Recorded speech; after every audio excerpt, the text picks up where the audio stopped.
away Gary Tate though.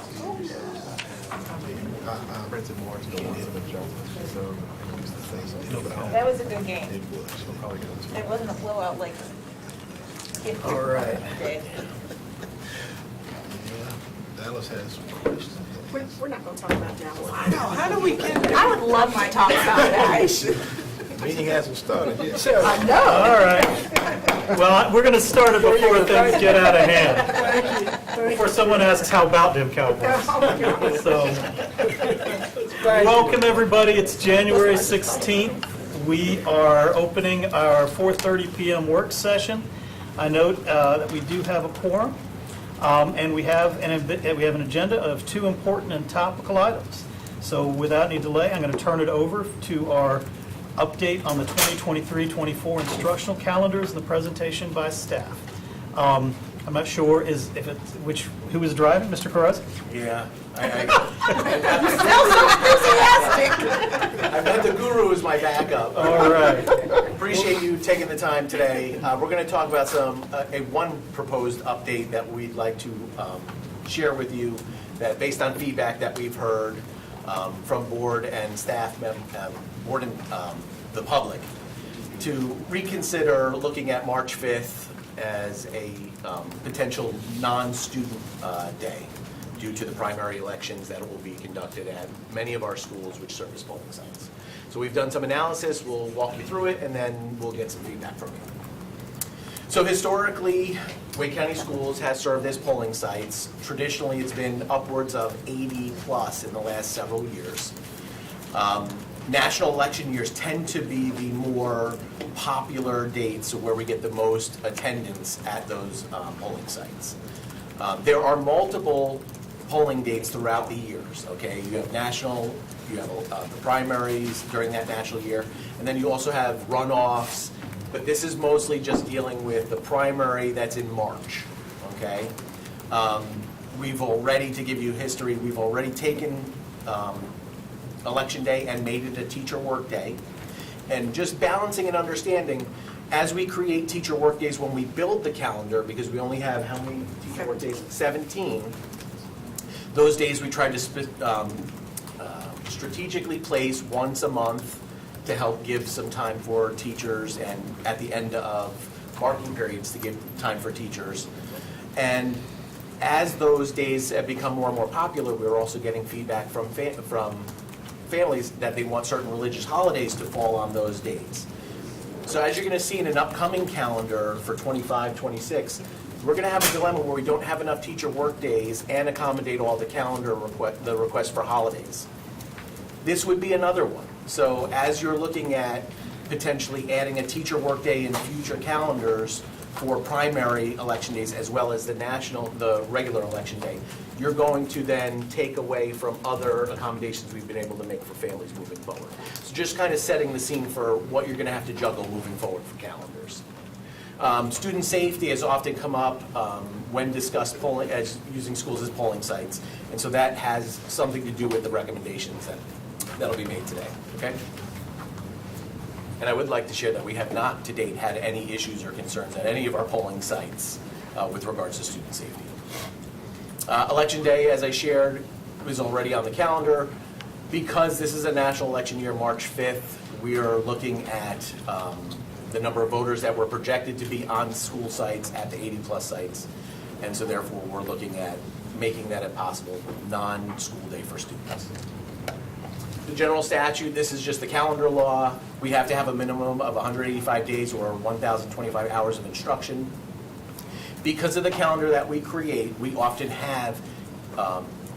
exceed those number of hours of instruction. We generally have 177 hours, or 177 school days at 6 hours per school gives you about 1052. So we do have a buffer that's built into that. And so we've used that for unique circumstances, such as letters training a couple years ago when we needed to do some early release days. We were able to build that in. We also use 2 days at the end of the multi-track year-round calendar for remediation and retesting. That's built into there. Those bank days is what we like to call them, are what we use for inclement weather so that we don't have to dip into our makeup days or have Saturday school for multi-track year-round as often as we may need to, but also allows us for particular instances where we may have a heater that doesn't work and we have to close a particular school or some other circumstance. So it gives us that buffer. So all schools used a bank day on August 31st. Remember, that was a proposed tornado day or hurricane. It was one of the two. The schools with the least amount of flexibility are the year-round schools, okay, because they have to use the 2 days at the end of the calendar. Not to mention, with 4 tracks, fitting in 177 days becomes very tight. And so we have 2 bank days at the end of the year plus the 1 bank day we've used already, which means they should have 3 bank days remaining built into their calendar. Should you use this day, March 5th, as a bank day, they will now have only 2 days saved up for instruction should you have any other inclement weather or any other circumstances that come up. At that point, then they would need to start using their scheduled makeup days and or Saturday school for year-round schools. So one of the questions that came up to staff was, why don't we just move an existing teacher workday to this day?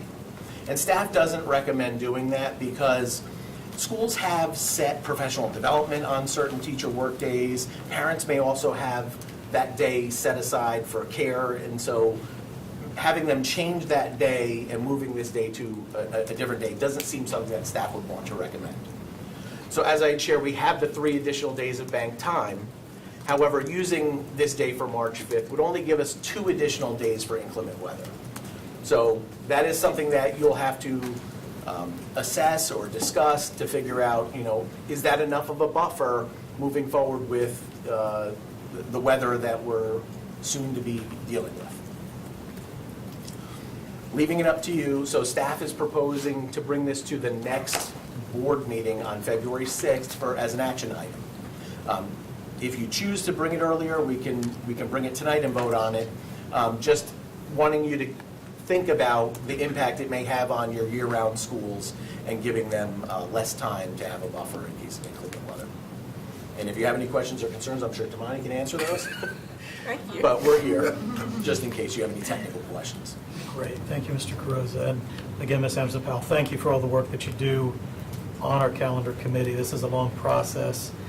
We open it up to lots of folks in the community that work together and try to weigh all these tough questions. Elections, holidays, times when we think kids will be absent, to put this together. And we know it's not an easy process. I know that some board members have some questions about this. I'll start with Mr. Swanson. Thank you both for the hard work that goes into this. I do have some concerns with the timeline. If we wait to vote on this at the next board meeting, I'm concerned for those families that may need to schedule childcare or other arrangements for their students. That may not give them enough time. Correct.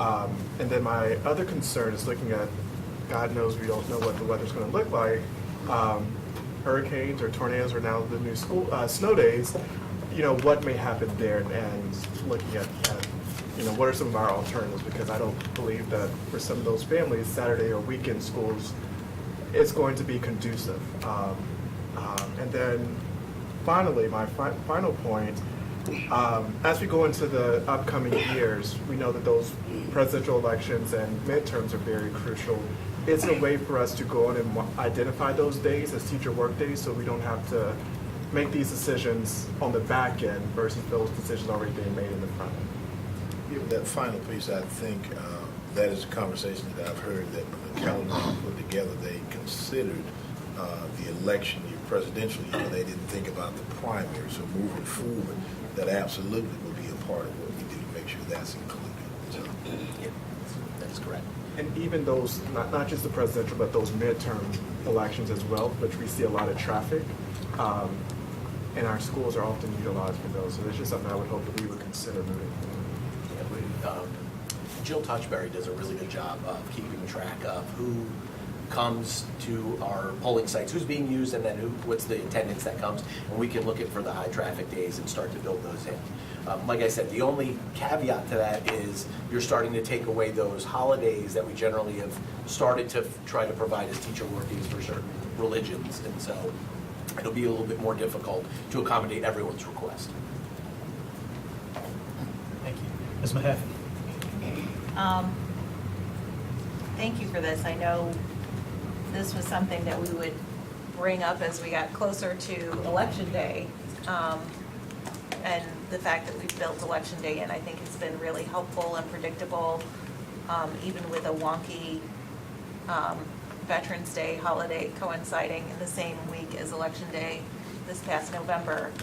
But I think one of the things that we brought up when we decided this was going to either be a holiday or a vacation day or a teacher work day is that it's not just about the people who are in the building day to day, but the people who are coming to vote. And when you're coming to vote and carpool is happening because it's a part of your morning commute or your afternoon commute, and you get stuck in the carpool line, it can make it really hard to find a place to park. You're not sure, you only go there maybe once, maybe twice every 4 years. And so I think the fact that it's easier for voters to access their polling places is helpful as well. And thank you for citing the statute, because we know that every year we ask for more time, along with many of our other school boards, and not yet. Our legislative agenda meeting's coming up soon, so keep this one. We can keep trying. Keep this one going on. Well, we're just working around the table. Dr. Ray? Just wanted to clarify, so the impact of the primary is on the wrapping up of the 23-24 school year, correct? It's for this current school year, Yeah, yes. so whatever, and then if we end up having a snowstorm, and then it would kind of, we would have to make it up at the tail end.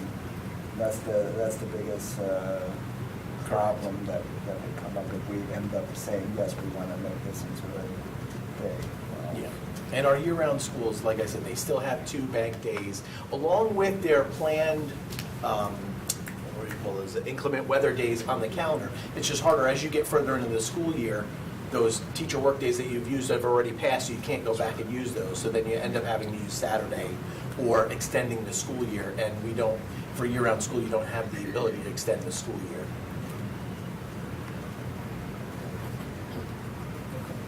Ms. Evans? Thank you. If I may ask, I see Mr. Scott is in the room. If it's okay with you, Superintendent Taylor, I'd like to invite him. Do you have any major concerns about primary day and school safety, student safety, et cetera? Typically, their voting areas are cordoned off from the general population of the school. So the presidential is going to be a high traffic day. The midterms, I'm not as, I've been around for a lot of elections. The presidential one's probably the one that I'll be concerned about, traffic-wise, too. Just to have this point, traffic is the biggest thing that's going to get out here. I think we'll be okay. And if I just may comment, I have faith that, we've been doing this a long time. And I have faith in our school system staff, including your team. They know how to do this when school's in session. And so it's not overly concerning to me.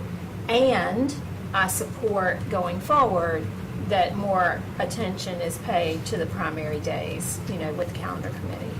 So, thank you. Mr. Hershey? Do we know how many year-round schools are polling sites?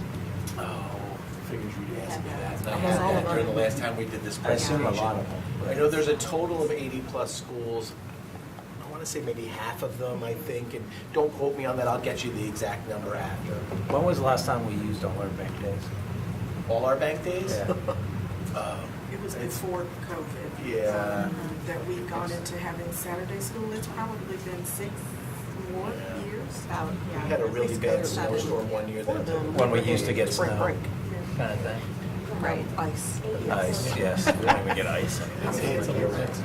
And Saturday school is a half day. So that's what I'm saying. That's what I'm I mean, that's probably happening. it's, All right, I'm in favor of this. I appreciate y'all doing the work on this. Thank you, Mr. Hershey. I will say, sometimes we hear from people who don't like the idea of having polling places in schools. At one point, this was something that we really encouraged, and we'd have, take your child to vote day, right, and try to really instill that civic experience. But just as public attitudes change, I know attitudes around this have changed. Where there are security issues, I wish that, I guess the decisions to have our schools as polling places is a county decision.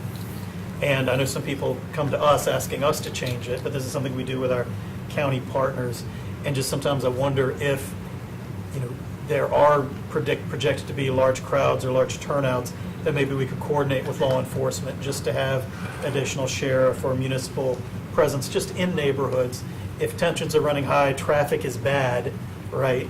You can just see, as we've seen, hotheads and road rage and things happen in those areas. And then I guess the question I have, and the question about bank days during the pandemic came up. Well, if we weren't in school, then you wouldn't have necessarily had the reason for the bank days. Have we thought about the use of asynchronous days for weather-related issues or for situations like that? So we are limited to using that. I know, and I'll let academic people speak on it, I know they're not the best days when it comes to getting student engagement, right? And we noticed that through the pandemic. But yeah, we are allowed, according to the statute, to use asynchronous days for those particular types of days. I know they're not popular, but sometimes as an alternative to Saturday school, it's like the lesser of two bad options. Yes, and when we visited this previously, we developed a policy. So in order for us to use this, we would have to waive our own policy to review it. And it was just during that time where, as a public, as a board, we felt that we were kind of overusing our synchronous and asynchronous, virtual timing. And so we would just have to waive policy in order to do it. Okay. Thank you, Ms. Ellis. Thank you. All right. Vice Chair Johnson-Hostler. Two things. One, Mr. Scott, I'm glad you made that note in one of my polling places. In my district is a school that has a newer principal, and so your team is great. I'd also recommend for our new principals that we talk about that, because the school I'm thinking about, you actually can't corridor off the school because they vote in the cafeteria, which leads directly to the hallway across from the principal. One of my elementary schools that's split between Garner and Raleigh. It's only one of those, two of those. But my only one is a polling site. But that's my concern. I mean, it's a great new principal, but he's also a new principal. And I can tell you when I worked that site, I always worked inside the school because that door, people are not supposed to ask to use the restroom. People do. And it's a restroom really clear visually. And so, again, not that harm has happened. It is a very clear understanding for me and those of us who work polls to know that all voters don't always listen to what you're saying. And that is just my word of encouragement for your team to talk to, and Ms. Ellis, various soups, to talk to newer principals who do have those buildings that you technically can't really cut it off from the hallway of a school building, except for asking people not to go out that door. So that's my first thing. The other thing is this whole side of the table had a visceral response to heavier police security during voting, especially now this will be officially our first hard date of requiring voter ID, that any heavy increase of law enforcement could easily feel like voter suppression. And while none of us, the school boards are not on the ballot, it is still our job as public servants to be very clear that that coming from us, even though our job is to keep our property safe. I agree with Ms. Edmonds that I look to Mr. Scott and his team, and I trust that they will make the best determination for each of our schools of what needs to happen. And so I just want to voice what I felt down this table right here on my side table of a visceral reaction of not wanting the board to be a part of what could really seem like voter suppression, especially in an extremely important election. While it's not our November presidential election, it is the top to the bottom of the ballot on a primary election date, March 5th. You bring up a good point. I mean, staff is hyper-focused on student safety during these polling dates. And that energy could be used on teaching and learning. That's right. In those days. So it's that trade-off. While it's nice to, have that civic duty, it's just, it's difficult for principals. I mean, they've got It a lot more is, people in their especially building our that they're new responsible for. And so I don't they see our can't new focus where they should be. So unless, Mr. Swanson, did you have anything to add? I just wanted to make one piece. I just feel that I'm concerned that this would be on the agenda, That was my next point that I was going to make. Okay, we're here, perfect. we're here. So if everyone, you've seen staff's recommendation, if we have the recommendation, I guess I'd like just around the table, what's your comfort level with either when this would be voted on, or to Mr. Swanson's point, that we should try to do this sooner rather than later to give families adequate notice of the move? Does, sooner? Like tonight. if Okay, possible. Yes. So I believe, Mr. Miller, that would Better just for parents. require Yes. a modification of our agenda, but that we Yes. could do that under the rules? Yes. Well, I think. I'm not aware of any reason you can't. Okay. Yeah. Yeah. Great. He was like, wait, why are you asking? All right. I mean, you asked. He's like, well, hold on, but you All right. asked me. Did I miss something? No, no, you can amend the agenda. All right. Just wanted to be clear. Well, then, Mr. Swanson, I think you have both the support of your colleagues and clearance from Mr. Malone until further notice, at least. Yeah, I'm looking at the policy to make We sure. can do this and go ahead. We've done it before, we can do it again. All right. It's just that we don't like to Yeah, we don't like to. introduce and vote on the same day. Yeah, but I think for the, what they call Talk- exigent Oh, absolutely. circumstances. For Yeah. both our parents and our educators, whatever the outcome, one of those parties is going to really need to know today. Yes. All right. Well, if there are no further questions, I'll thank you all. Ms. Anderson-Powell, Mr. Carosa, thank you very much. Thank you. Okay, next up on our agenda, some questions came up. I had asked everybody at our last meeting about the SRO memorandum, if they had any questions to submit them. We didn't have any questions before the deadline, but we did receive some comments from some citizens that raised some concerns. So we've asked Mr. Scott, joined by members of our security team. We see our friend Maura. Hey, Maura. Joining us again with Darrington Smith. To answer any questions board members might have and to address some questions specifically that were raised by the community. So, Mr. Scott, when you are ready, if you'd like to begin. So, as you all remember, and first welcome everybody. As you all remember, back in mid-December or so, we did just a high-level talk about what the MOU is, because we know there's several new board members here that were not engaged in the negotiation of the last MOU. We did a high-level overview, just to remind us of the framework of the relationship between how the school system works with all 11 agencies and how we had to go about getting one document for, remember, it's not just the sheriff, it's everybody in the county. So there was 11 different stakeholders involved in this. Again, feedback from law enforcement really hasn't been there. There's not been a lot. They're fine with how, there's the same thing I reported on earlier in December when we met, that they didn't have any huge substantive changes. So we were really just looking for the board to give us some feedback as to where you all wanted to go with this. And I've asked Martin to be here with me so we can go ahead and move in that direction. There was a couple of things whenever you Ray that we can talk about, your couple of comments that you had. But other than that, that's really kind of where we are with where the MOU is at this time. The three items that were brought to my attention were qualifications for SROs, some questions surrounding the topics for the SRO guidance session and the summit, and also feedback that's provided to the district for parents and students. So let me just tackle those in that order. Question was about the timing, I guess, for the SRO school and when they are certified. So just a little bit about how SROs are certified. The North Carolina Justice Academy does the certification for law enforcement officers. They go to a school that's a 40 hours or it's a week long where they get certified to become an SRO. The MOU asks that is done at the earliest opportunity. The agencies do not typically do that in-house.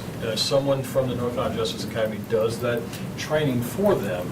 So it's not if you're hired today, you can take the class tomorrow. It's when it's offered. But our MOU, I think, is a little bit stronger than what the state says, which is have it done within a year. We're saying you take it as soon as it's offered. So that's a little bit stronger than what the state requirement is, if you will. So having it done like a 30-day window would be very tough for the agencies to get to that point. Talking about the SRO orientation summit, ongoing guidance sessions, I think there's some questions surrounding equity and how much of that is brought in. I've pulled the last probably, I don't know, 4 or 5 sessions we've done. Equity has always been there. I can tell you this, as long as I'm here, and hopefully that will be for a while, the SRO Summit, which is what we host, will always be a portion of it. That's non-negotiable for me. So that will always be a piece of the training sessions when we have them here. And so again, going back I pulled, I guess probably back to 2019, 18 or so, agendas and the topic's always been there. So it will always, going forward, it will always be there for us.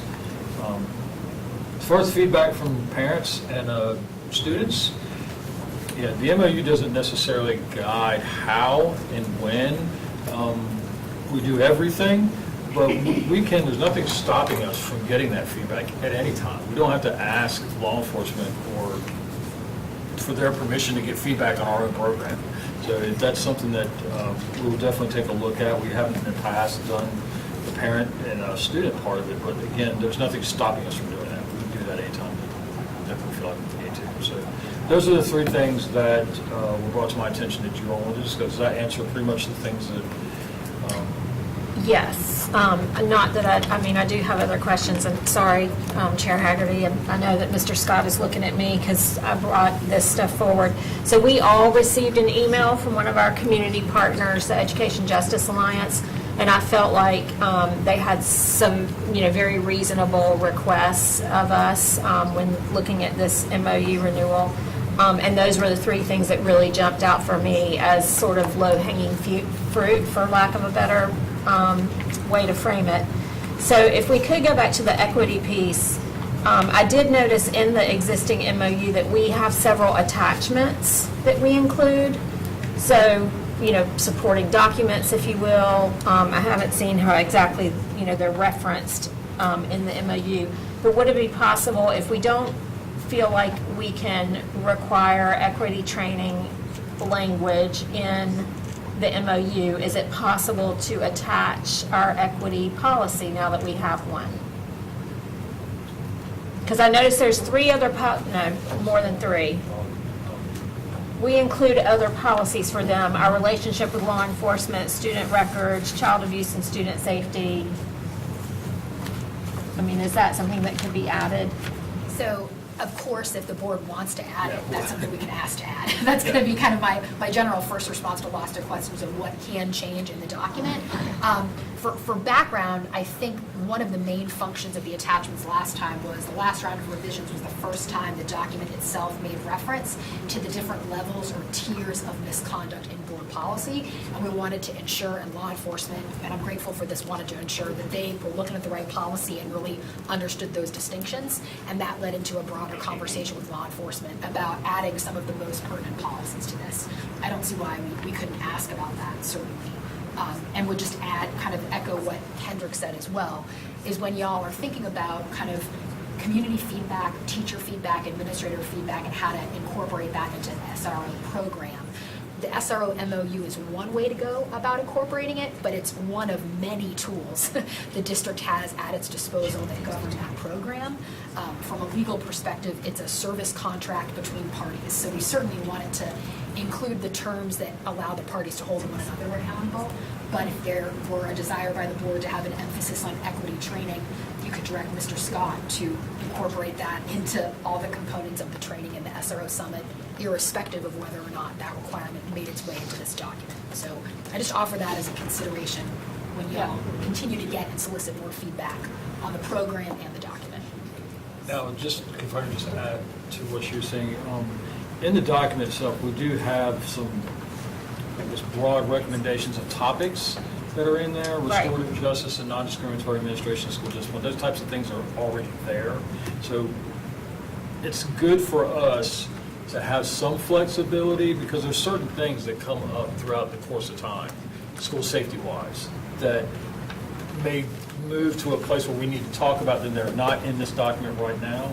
And what I would probably try not to do is box this in and say, when we do this summit, here are the topics we have to hit. And then if something big comes up that we probably should be talking about, we need to bring to the forefront, we don't have as much of that space to do that. But again, I can tell you again, that I just want to make sure everyone hears, we will be doing equity stuff every time the summit happens here. Thank you, Mr. Scott. And, I know for some of us, we had months of work on this, and for others, you're seeing this without a lot of the context or the history or the back and forth when Mara was doing like shuttle diplomacy and then back and forth to all the different towns. And so some of these things we talked about, some of it, in detail, and some of these things you're maybe seeing for the first time. But I guess two things, Mr. Scott. One is there are a number of issues here that have been identified by our community partners and that board members have asked about too. Things like parental notification, if there's any possible suspected criminal wrongdoing or things like that. What I'm wondering is, how much of that do you think falls within the role of the MOU? And then if it doesn't, then are these just policies or procedures, if it's not a policy officially, that we could address in safety and security? Because some of these things do need attention, and if they're not in the MOU, is it something we can bring up through other methods? Wholeheartedly what you just said, that we want to keep the MOU as that guiding framework of how the relationship works. It's not, we don't want to try and spell every single policy, every single thing that we do, every single situation that comes up. But I do think it does need to guide how we make decisions when we do work with law enforcement partners. So there are some things, to Chair Haggerty's point, that were brought up in that community email that maybe a better venue might be to discuss them in safety security. Okay. Thank you. Ms. Mahaffey? Well, it doesn't explicitly say equity as one of the topics under item 5B. It does say the orientation annual summit, and then it lists topics such as, and it does say cultural competency and non-discriminatory administration of school discipline. But I've appreciated that Mr. Scott and Mr. Smith beforehand would always share a summary of what the SRO summit was at safety and security, so we knew what those topics were that were discussed, as well as for the guidance session, which I think you have one coming up soon. Next week. Yep. So. That's an excellent point, and it lets everyone else in the community know what the topics and subjects were as well. So, Mr. Scott, I know. Yeah, we could bring the next. We have our next safety security committee meeting. I'll be happy to bring you back the summary of what went on at the guidance session. The guidance session, I think what our policies are, practices are regarding notification, prompt notification to families, and then what we do with feedback. We've said we can collect this feedback, but if there's not an official process, what are the options? What can we do to maybe formalize that? And those could all be topics for the next safety and security meeting. When we redid the MOU, we did like a survey to everybody, and it was really using this same language, like, what do you think? But I think there's a way that we can put, if we're going to solicit feedback, put things in more plain language. Well, actually, I brought that up to him because we've never seen that. We did it, but that's why that's my concern, is because we haven't actually publicly talked about what that looks like. Yeah. So it's there, but the question is, like most of our What things. is it? Where is it? Mm-hmm. Is it like tucked over there next to the Lost Yeah, Ark in that's the why warehouse? That's why I asked him to or- bring it up. It's there, but Yeah, Yeah. it's just there. Right. if we haven't seen it. Ms. Edmonds? Yeah, so thanks. So with regard to the feedback, whether or not it's in the MOU, any feedback opportunity we give to families and students, I think students should be providing feedback too, because they're having these interactions with our SROs.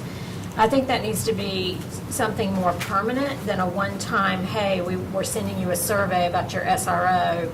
and it's open for 2 weeks, please respond by X date. I think we should have some kind of mechanism for families and students to be able to provide that feedback in a more permanent type of, and I don't know what that looks like, but I'd like for us to explore that because I think it's really important. And then I'm going to circle back to the equity piece. It is such a huge value for this district. And if all of the law enforcement agencies across this county know it, I'm just still struggling as to why it can't be in this document. With specific regard to restorative justice, culturally responsive, interactions with students, that kind of thing. I do hear you, Mr. Scott, about the summit and the need to, retain some flexibility on the agendas, but to your point of it, you're very vocal about your commitment to that being included. Anyway, I'm still struggling with a way for us to stand in our space with regard to that. One option might be, I'm looking at the language that we revised the last time around, and we included language specifically about restorative practices. So I'm looking at provision C3 on page 5. And I mean, lawyers love nothing more than wordsmithing. So I would be happy to talk with Mr. Scott about kind of incorporating with that, restorative practices and other issues impacting racial and ethnic diversity or equity, and come up with some language to circulate to board members to broaden that, but make it clear that the focus is more than just restorative practices, but also in this bigger equity issue. To your point, I'd be shocked if any of the law enforcement partners balked at that language, specifically because last time they did incorporate a reference to the governor's task force on racial equity, and that TREC report was explicitly referenced in the document. So I've thought about that too. It's bigger than this school system, meaning surely, it's part of law enforcement agencies' training now, with things that are going on in our country and anyway, so. And I want to, and just saying equity, because we're very clear that equity is a broad, where it's also special ed students. And I think that's something that we need to make sure, because a student who's going through, a meltdown of some sort is going to be handled very differently by a teacher who knows how to approach that student and is trained versus somebody who's just coming across that student. And that's just regardless. So, yeah. Thank you, Ms. Mahaffey. Mr. Swanson's been waiting patiently. Mr. Oh, I'm Swanson. sorry. Thank you, Chair Haggerty. I just want to circle back to a point that Ms. Evans lifted up regarding the survey or the piece that you mentioned about feedback from students. I'd like to know if there's a way that information or could be housed somewhere on the website that could remain live for students to give feedback, not just during a block when we're saying we're soliciting this feedback, but constantly, because student engagement is key in the work that we do, but also situations may arise that we may not necessarily are aware of or haven't thought through. And so I think having their voice to this somewhere could help us as we move forward. That's just one thing that I wanted to just echo. The word I had on Mr. Swanson was mechanism that is ongoing. Those were my exact notes, so I'm with you. That's exactly what I was thinking. It's something where they didn't have to wait until a window, because if that window is May, and they have an issue that they feel like they need to provide feedback today, they shouldn't have to wait until 5 months from now, 4 months from now, that there's somewhere where they can go live time, and we can always go in there and take a look at it. And that we can ensure that that it's anonymous as well, that their identities will not necessarily be at risk. So I'm just saying that in case students are listening, which we know they may or may not, that way they are, it goes back to that you see something, you say something, but also bridging that gap for them as well. So thank you, Mr. Scott. And that's just really about developing the platform and making it available at any time. We have a grievance area that is similar to what he's describing. That's ongoing. You can go there at any time. You don't have to leave your name. It's anonymous. But where do you go? I didn't even know where. I don't know where. Safety and security, there's a button, but we can add it to some other places. Yeah. All right. And then finally, Vice Chair Johnson-Hausler. Well, I think you all may have gotten to one of my questions. You may have answered it. I mean, we've talked about this, and it's under both Mr. Scott and Ms. Luz's purview, we've talked about the need to have a living, breathing mechanism for people to give us feedback. Now we're talking now specifically for SROs, which I think is important, but it's also come to our attention that we should also have that accessible for bullying as well, which I know your team's already working on for the stuff that's coming out of Center for Safer Schools. But I do think part of our issue, which we've all said a million times, is you all may have told me you did that before. Charge it to my perimenopausal brain, I don't remember, but it also means families aren't going to remember, right? And so I think, Dr. Taylor, you may have been leading to where I was going with that is a platform that people are very familiar with, that we're building it into every family engagement newsletter. Like for me, if you keep telling me, eventually it will stick with me at least 7. I'm no longer 7, I'm about 10 times if you tell me I can remember. But I do think that repetition for something like that, because Ms. Ellis knows that this is my constant to the area superintendents that work with me. I always say, I know you told them, but it doesn't matter to me until I need it. And so when you say we told them, it's not on my radar because I didn't need it, so I'm not holding that in my memory. We can't keep holding parents and students accountable for what we told them when they started in kindergarten and they're in the 8th grade because it wasn't relevant to them. So I think it has to be something that we're building into the way that we communicate to people, that you're going to see it from us about the time that you're ready for it, because we build in a constant way to engage people, to let them know that we are a district who does want your feedback in order to be better. So that's my soapbox on that. Second thing, Mr. Scott, I appreciate you saying, and I'm glad you said it, so I'll be kinder with my feedback here, is that you're right. Topics come up that you need to have some flexibility. But again, last year, 2021, I was on the road to Trek. I would not let it go that I wanted all those things adopted from Trek, the Attorney General's Task Force on Racial Equity. I was committed full force ahead. I'm going to back up a little bit this year and let somebody else take the reins on that. But I am going to go back to my day job, and that's trauma-informed practices and the response, which is not actually really about equity, but just about understanding the need to intervene in a way that's trauma-informed. Several of us got to hear church service together on Sunday, and I failed to remember the author, but I think it is just so true, is that long-term COVID, the way it has impacted us, is our response as a society is treading on thin ice, right? Like all of our ability to respond in the way that we did before is no longer the same. And that's why even more so, I think a trauma-informed response is going to be important, because this means for adults too. You know, we're seeing adults in helping professions respond in ways that we've never seen before, and it's not because they're egregious individuals, it's because we're not taking care of our behavioral health as a society and the impact of COVID. So that's my last pitch for trauma-informed response as well. Which Moore is shaking her head because she's like, I've heard you say this. So that's my last pitch. Since somebody else is holding Trek for me this year, I'll go back to trauma-informed responses as my priority. Thank you for lifting that up. Thank you so much, Vice Chair Johnson. We're about at the end. Ms. Evans, I know you had one last thing you wanted to say. I do. I just want to thank you. I know that this came at you last minute, and I'm as guilty as anyone. You know, we heard you speak about this, I think, on December 19th, and, everybody was, shifting into holiday mode, and it slipped off my radar. And then I know, with Education Justice Alliance, it was not on their radar because of holidays and all that. So I just want to thank you for doing this last minute work. Thank you for being here and providing, your support. I really do appreciate it. And Dr. Robinson too. Thank you.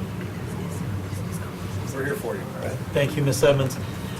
That concludes our agenda for the work session. I will ask, I don't know if we have anything on the closed session agenda that's fast enough that we might want to go into closed session to address before we go into our regular meeting. If not, we will go ahead and adjourn and have a few minutes before that. Do we have enough? Yeah, I thought he does, and we had talked about if there was some time trying to get, I don't see him. They'll come back. Well, let's give it a minute. You'll hear them running. And then if we do have time to get a few of these out, that'll give a chance to get staff home at a decent hour tonight, especially with the roads. Make a motion that we go into closed sessions for the reasons stated on the agenda. At this point, I would entertain a motion that we go into closed session for said Motion. Thank you. So, Ms. Allen, we have a motion from Ms. Mahaffey to go into closed session based on statutory reasons, seconded by Mr. Swanson.